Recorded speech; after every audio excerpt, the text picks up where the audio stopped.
Isang mapagpalang gabi sa inyo lahat, sa lahat ng manggagamot dyan. At ganun din naman sa mga kapanalig, kapanampalataya, at iba pang mga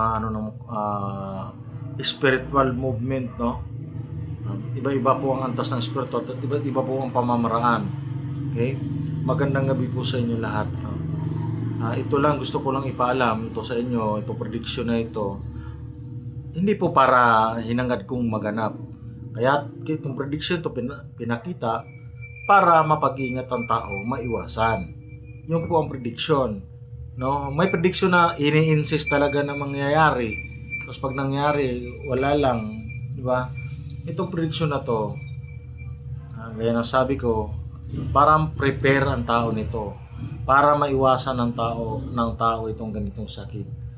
Ano po ba 'yon? Itong dengue, no? Dengue. Maraming madidengge itong taon na ito. Mapupuno yung National Children's Hospital at iba pa yung Osiris na yan, yung Ace Avenue at iba pang parte ng mga iba't ibang ospital. So ingat po tayo sa lamok. Kung kaya magpusok sa umaga, pusok.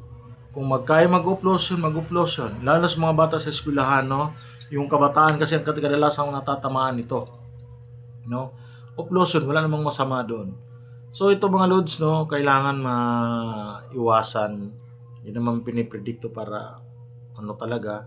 Kaya nga pinapakita para maiwasan. Pero ang tao lang matigas ang ulo. Okay? Yan lang po ang ingat po sa dengue. Para maiwasan, mag-uplosion, magpausok. Kung kaya ng pausok, walang magalit na kapitbahay, gawin nyo. Okay? Yun lang po sa akin. God bless you po sa inyo lahat, mga kapanalig. Alleluia, alleluia. Shalom, shalom, shalom.